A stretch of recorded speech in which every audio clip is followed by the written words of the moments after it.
Seu coração acelerou ao ver, pela janela do apartamento modesto, um menino magro revirando o lixo em busca de comida, mas tropeçando e derrubando uma garrafa.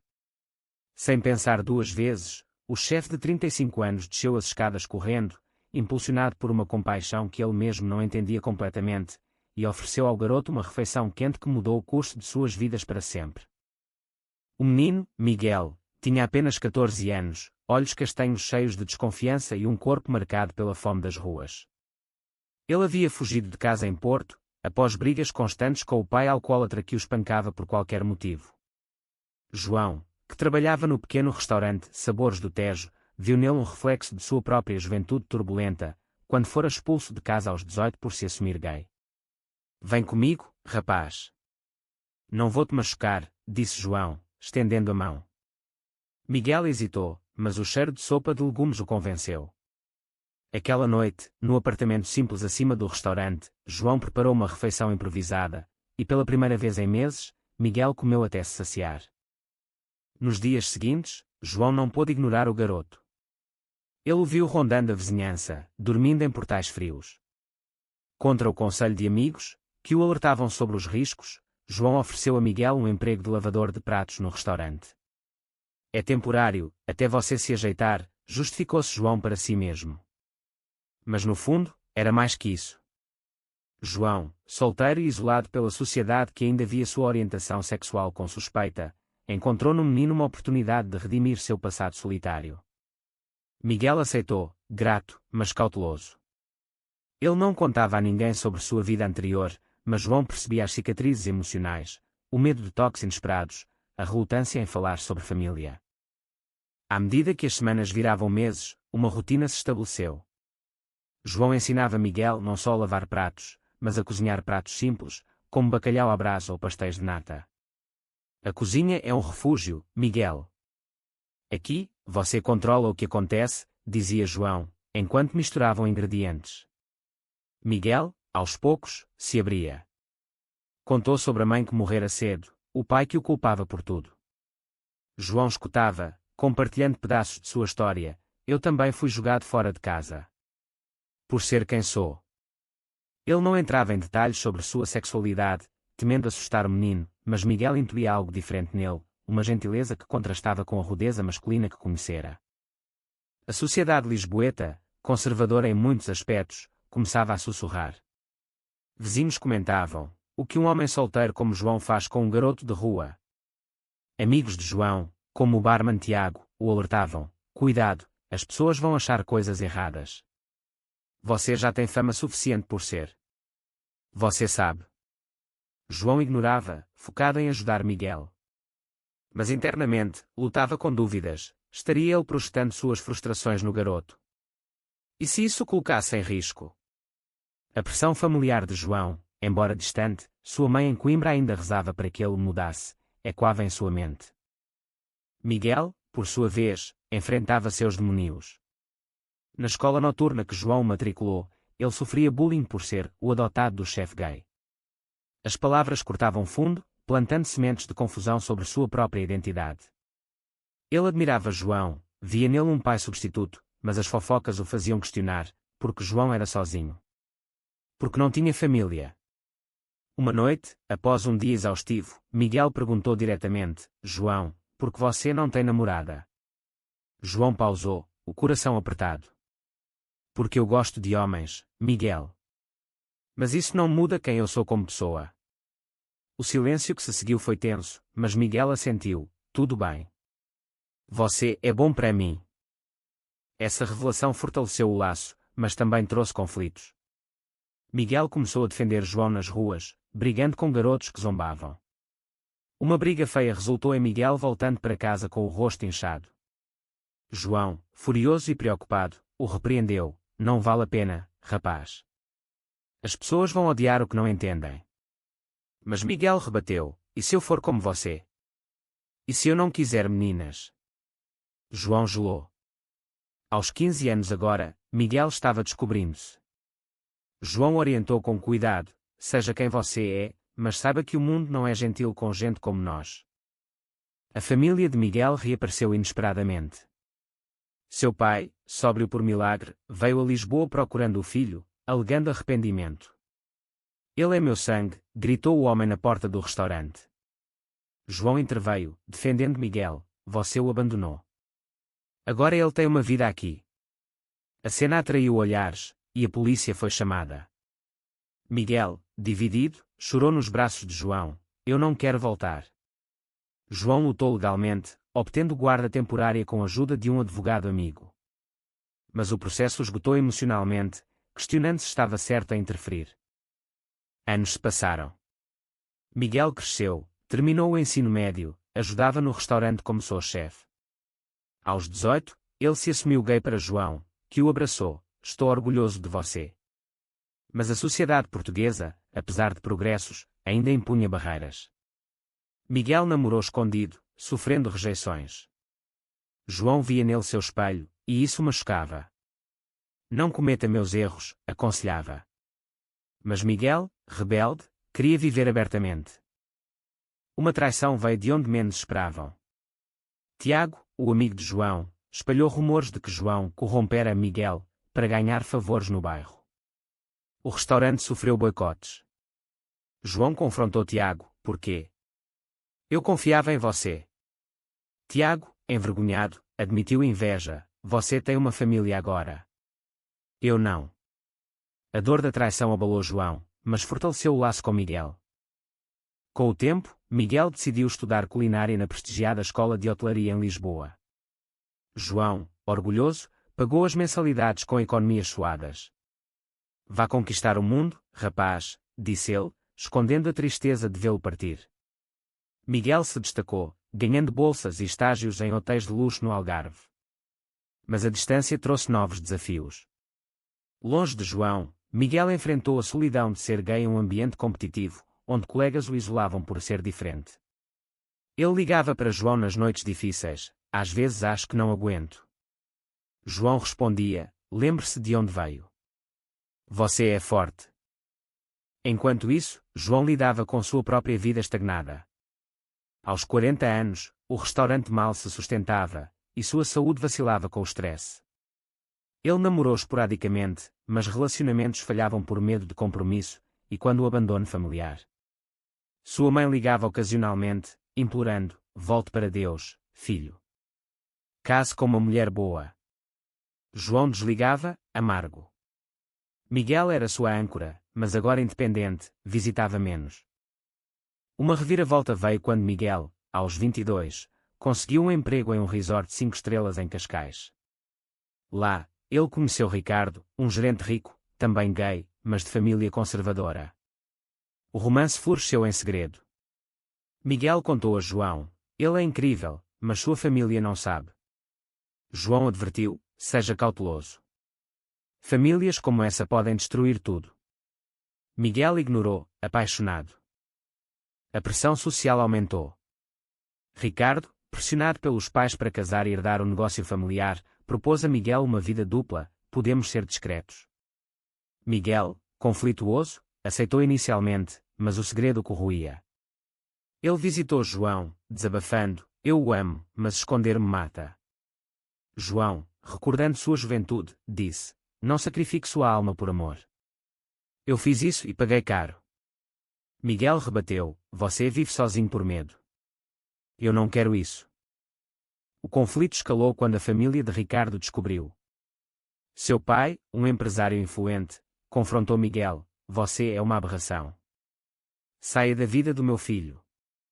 Miguel, humilhado, brigou com Ricardo, que cedeu à pressão, desculpe, mas não posso perder tudo. Traído, Miguel voltou para Lisboa, quebrado. João acolheu, aqui é seu lar. Mas Miguel, furioso consigo mesmo, culpou João indiretamente, você me ensinou a ser eu mesmo, mas o mundo não permite. Meses de terapia ajudaram Miguel a se recompor. Ele abriu seu próprio café em Bairro Alto, especializado em fusão portuguesa. O sucesso veio rápido, atraindo turistas e locais.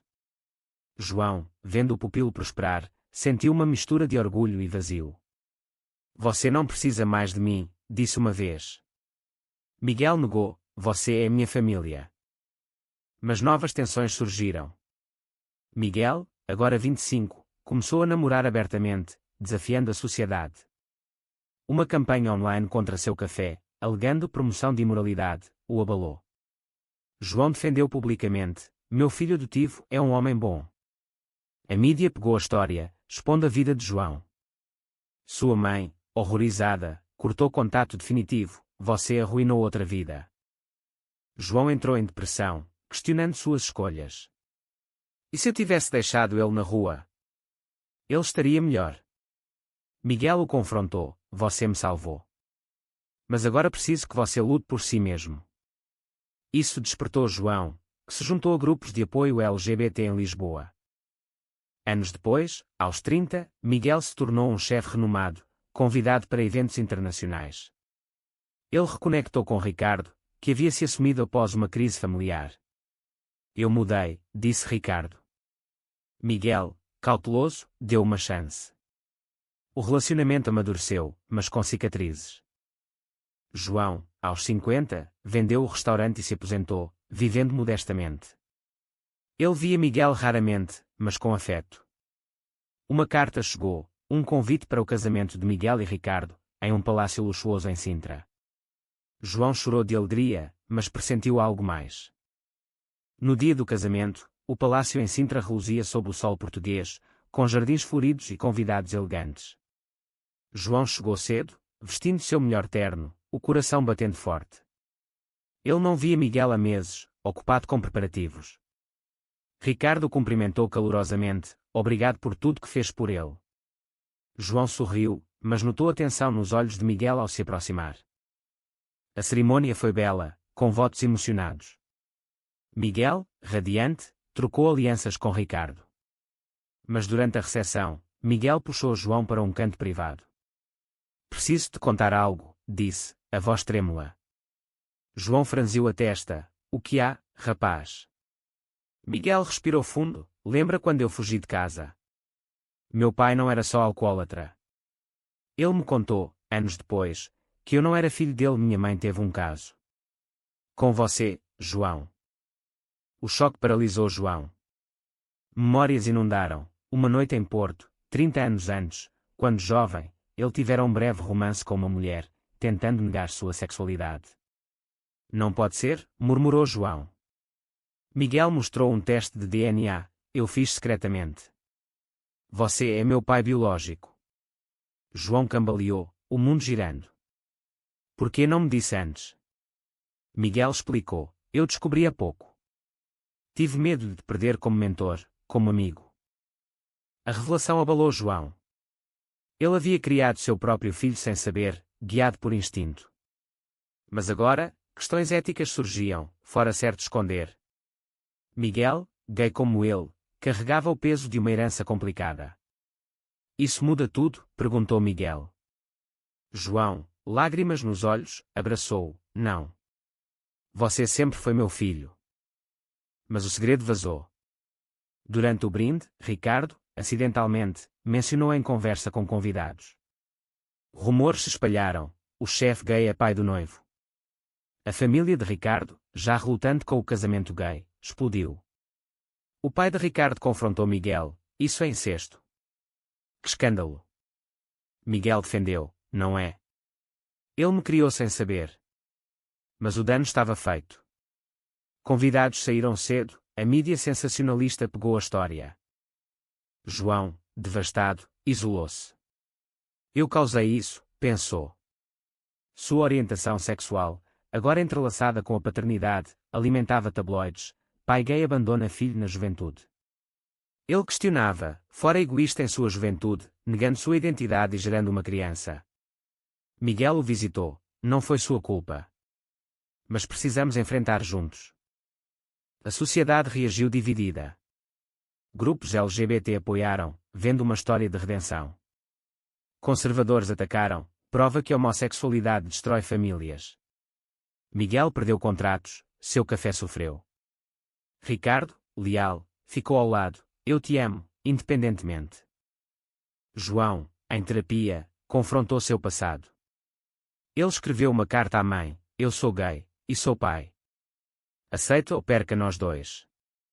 Ela respondeu, surpreendentemente: venha para casa. Quero conhecer meu neto.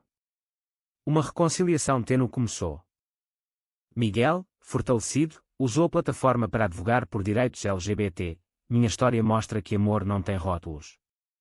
Mas o preço foi alto, amigos se afastaram, ameaças online. Ele questionava, valeu a pena revelar? Anos pós-casamento, a vida se estabilizou. João morava com o casal em uma casa em Cascais, ajudando no negócio familiar. Mas ecos do passado persistiam. Uma briga entre Miguel e Ricardo sobre filhos adotivos trouxe à tona velhas feridas. E se nosso filho sofrer como eu sofri, disse Miguel. João mediou, ensino a ser forte. A adoção se tornou o próximo campo de batalha. Miguel e Ricardo queriam um filho, mas as leis portuguesas, embora permitissem casamentos gays, complicavam adoções para casais homossexuais. Agências hesitavam, citando estabilidade. Miguel, furioso, brigou com burocratas, nós somos uma família. João apoiou, mas internamente temia, e se repetirmos ciclos de dor?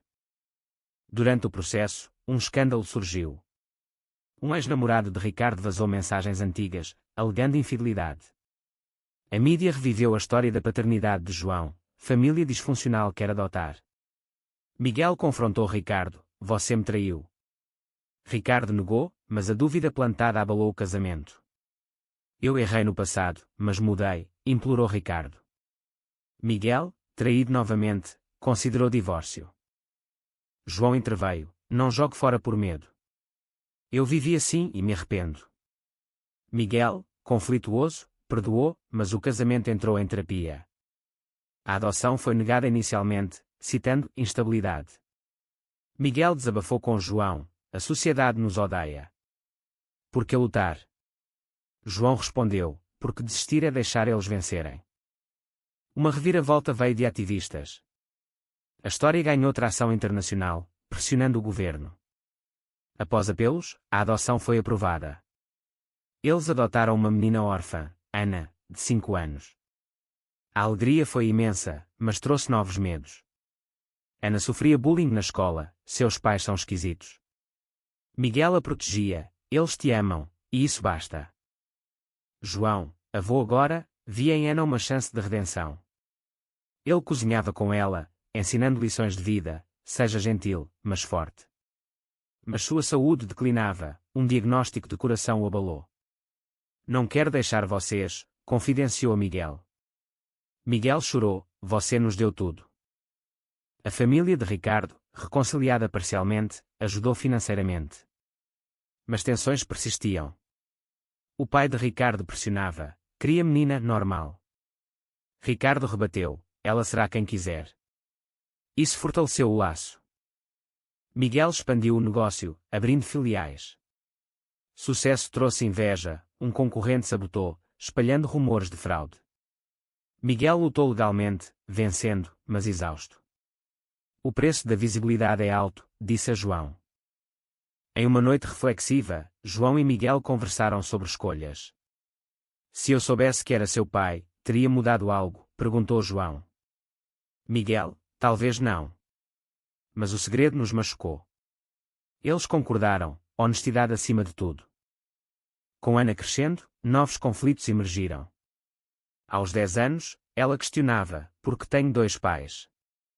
Miguel explicou com carinho, mas a escola católica a influenciava negativamente. Uma freira a repreendeu, isso não é família de Deus. Miguel a trocou de escola, mas o incidente o enfureceu, a igreja hipócrita. Ricardo, mais paciente, mediava. Mas sua própria família o pressionava a corrigir a educação de Ana. Uma visita tensa resultou em briga, vocês estão confundindo a menina. Miguel explodiu, saia daqui. Ricardo, dividido, escolheu a família adotiva sobre a biológica. João, debilitado, via tudo de longe. Ele escreveu memórias, refletindo sobre sua vida, da negação sexual, ao abandono, à redenção com Miguel. Minhas escolhas machucaram, mas também curaram, concluiu. Uma crise de saúde hospitalizou João. Miguel, ao lado da cama, confessou, eu te perdoo por não saber. Mas e se eu tivesse dito antes? João sorriu, o timing foi perfeito. nos uniu mais. Após recuperação, a família viajou para o Porto, confrontando o passado. Miguel visitou o túmulo da mãe, perdoando. João encontrou velhos conhecidos, assumindo sua identidade plenamente. De volta, Ana se envolveu em ativismo escolar, defendendo famílias diversas. Isso orgulhou Miguel, mas atraiu ódio online. Uma ameaça anônima os assustou, polícia investigou, mas sem pistas. Vale a pena expor ela? Questionou Ricardo. Miguel, sim, para um mundo melhor. O negócio de Miguel enfrentou boicote conservador. Ele debateu publicamente: amor é amor. Ganhou aliados, mas perdeu clientes. O preço da autenticidade, refletiu. Em uma reunião familiar, João anunciou: estou orgulhoso de nós. Mas lembrem, escolhas têm consequências. Isso inspirou Miguel a escrever um livro sobre sua jornada. Anos finais trouxeram calmaria misturada a tormentas. Ana, aos 15, se assumiu bissexual, adicionando camadas à dinâmica familiar.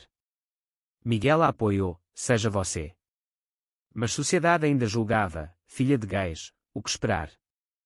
Ana rebateu em redes sociais, tornando-se influenciadora. João, aos 70, frágil, via o legado. Ele morreu pacificamente, cercado pela família. Seu funeral reuniu ativistas, celebrando sua vida. Miguel discursou: ele me salvou, me criou, me amou. Apesar de tudo.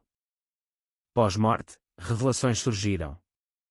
Um diário de João detalhava arrependimentos: eu neguei minha sexualidade, gerando Miguel em confusão. Mas ele me redimiu. Miguel leu, chorando: você foi perfeito, pai. O casamento de Miguel e Ricardo resistiu, celebrando 20 anos. Ana casou com uma mulher, em cerimônia aberta. A família cresceu, mas ecos de preconceito persistiam. Miguel, refletindo, questionou: nossas escolhas foram certas. Revelar segredos, desafiar normas, valeu o sofrimento. Ele continuou advogando, inspirando outros. No fim, a história de João e Miguel ilustra o custo da autenticidade em uma sociedade dividida. Mas e você, leitor, foi certo João criar Miguel sem saber da paternidade, ou o segredo inicial foi um erro imperdoável?